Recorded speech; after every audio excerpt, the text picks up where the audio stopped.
It's become a bit of a routine for Donald Trump's allies to show up on the Sunday political talk shows and try to defend whatever controversial thing he said or did that week. By now, you'd expect them to have gotten better at it, but somehow, every week, they prove the opposite. This time, it was Mike Johnson who completely stumbled on air while trying to justify Trump's calls for Pam Bondi to go after his political rivals. We'll break down Johnson's on-air collapse in detail, but before we dive in, if you're enjoying the channel, please take a second to like this video and subscribe. It really helps support our work. Now, before we play the clip where Johnson was pressed hard by Jake Tapper, I want to start with the question about January 6th that Johnson simply couldn't answer. And they have to hold people accountable. We have to ensure that the rule of law applies to everyone. And that's exactly what's happening here.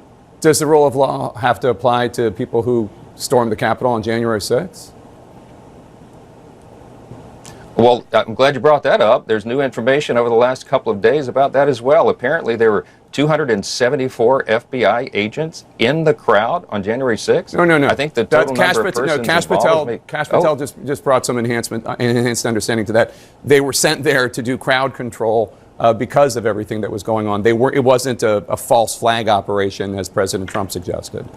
Well, Jake, wait a minute. Hold on, Jake. How do you know that, right? There's a lot of questions, brand new questions about, well, and I'm telling you that there's videos and it's always been disputed what involvement some of those persons, engaged in, what involvement they had. Did they spur on the crowd? Did they open the gates to allow them in? I don't know. These are questions, but they should be answered. And yes, there's a lot of investigation and discovery to go forward. We have a select subcommittee, bipartisan, a committee that is reviewing the investigation of the original J6 committee. I mean, a committee investigating the previous committee. Why? Because there was so much bias in the system. And that committee was rigged, I think. And I think my theory is, I've always believed that they got rid of evidence and they hid some of this. So all of it's going to come out. The American people deserve full transparency. Full transparency, and that's what 100%. Congress is working on, and that's what the administration is working on. I'm always in favor of full transparency, including, so including for the Epstein files, which that will probably come on the floor of the House Me too. Soon, and we'll have lots of discussions about that. Speaker Johnson, always good to have you here. Thank you so much, sir. Thanks, Jake. Appreciate it. You probably heard. So now the claim is that it was the FBI who was responsible. But that doesn't make sense, even within the usual talking points we hear about January 6th from MAGA circles. If the FBI had really staged a so-called false flag to incite violence, then what? Did those agents also get pardons? Because according to Donald Trump, anyone involved that day, no matter how serious the offense, was promised protection. You could have even been threatening elected officials, and Trump still said, "You're good, you can go." And we've seen that some of those individuals have gone on to reoffend. But the FBI, they didn't get pardons because, of course, they were there doing their jobs. The contradictions and hypocrisy here are obvious, and it becomes even clearer when you compare it to Mike Johnson's go-to subject for months, Hunter Biden, and so-called weaponization of the Justice Department, something Johnson simply could not defend when pressed. You talked about the weaponization of the Justice Department during Biden. Can you, because this is something conservatives bring up a lot, and I understand there was a special counsel investigating Trump, and there were cases in New York and all that, but can you explain how the special counsel investigating Hunter Biden during the Biden presidency, which resulted in a criminal conviction, and the special counsel investigating into President Biden himself during the Biden presidency, which resulted in this incredibly damaging Hur report, how did those investigations fit into the theory that the Biden era was one of Democrats weaponizing the Justice Department? Because they were also going after the Democratic president and his Democratic son.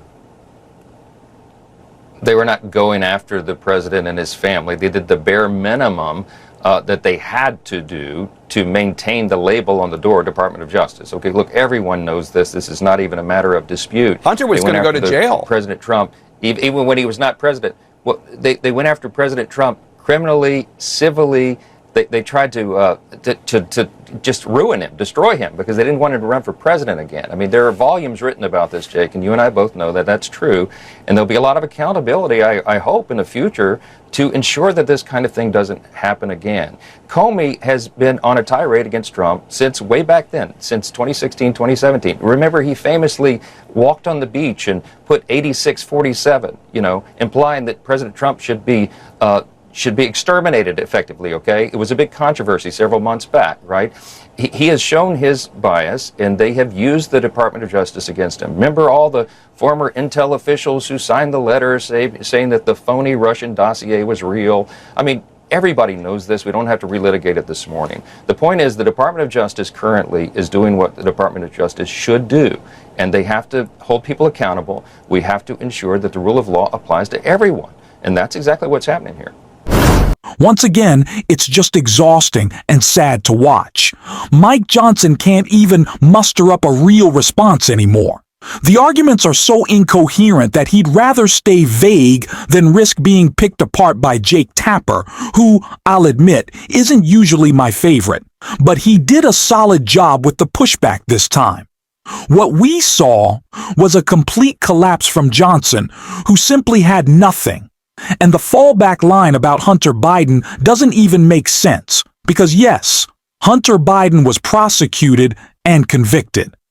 Meanwhile, Donald Trump is still targeting James Comey for what Stephen Miller dramatically called the greatest crime in American history, though they've never actually explained what that means. And here's the thing, if they want to talk about Hunter Biden, Joe Biden, Merrick Garland, or the so-called deep state going after them politically, fine. Investigate them, indict them, prosecute them. If they're doing it to James Comey, why not do the same to Joe Biden, or even Barack Obama, who Trump once claimed was the biggest traitor in history? But of course, they haven't, because there's nothing there. That's the reality. It's embarrassing, really.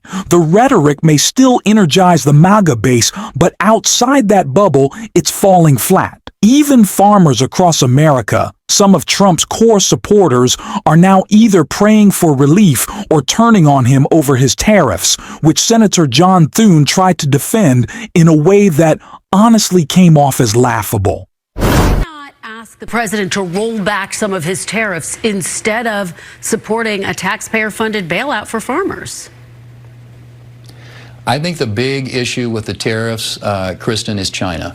And I don't expect China is going to do that just yet. Maybe they will. I'm hopeful that the administration, as a function of their trade policy, tariff policy, can get China back to the table, get them buying agricultural products. They certainly did that in the first Trump term. But I think at least for right now, that is one of the big markets.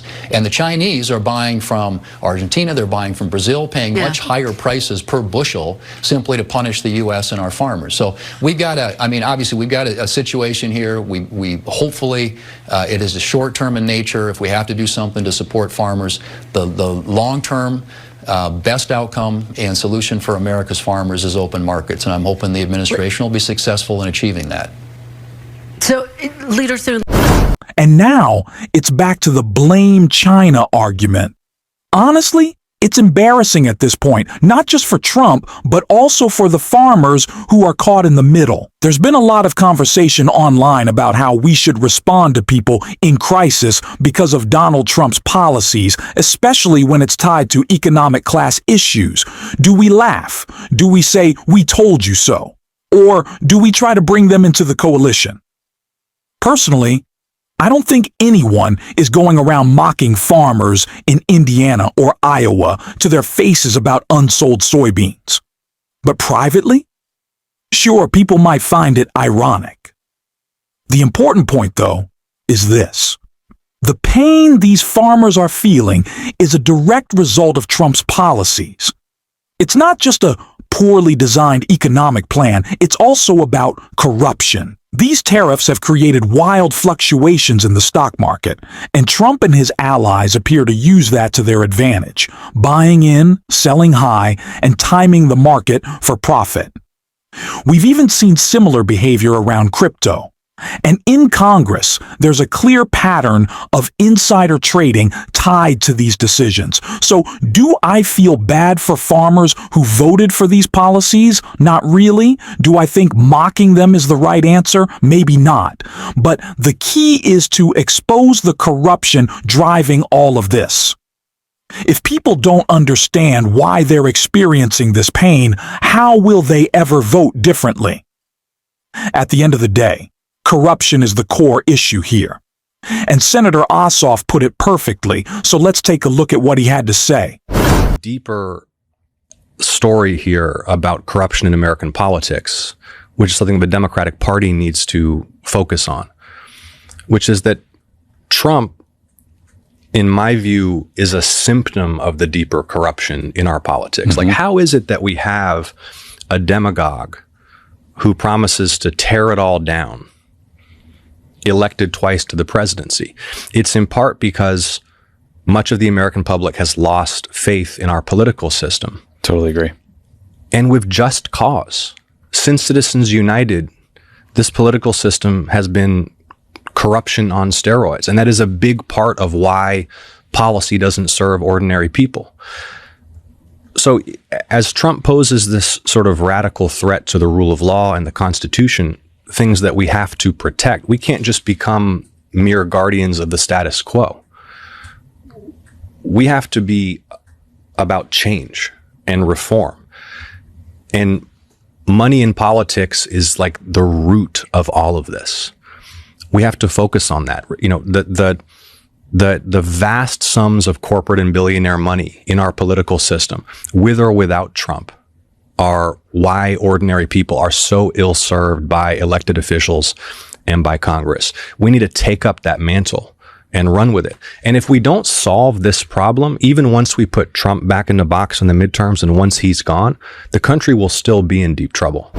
Donald Trump absolutely broke the system. And yes, plenty of people wanted him to do that. But let's be clear, he didn't break it for the people. He broke it for himself. That's who benefited. Many supporters said they wanted someone different, someone who wasn't a politician. And even now, I still hear that line. I saw one of those street interviews where someone said, "I like that Trump isn't a politician." But come on, the man has been president for 2 terms. That makes him a politician by definition. And beyond that, he's surrounded himself with billionaires, hedge fund managers, and investors like J.D. Vance, people who are hardly outsiders. It's just another layer of the same corruption, and that's what we need to keep calling out. That's what this show is about, shining a light on corruption and holding power to account. If you want to support that work, don't forget to hit the subscribe button, drop a like, and if you've made it all the way to the end, leave a blue heart in the comments. And until next time, I will see you soon.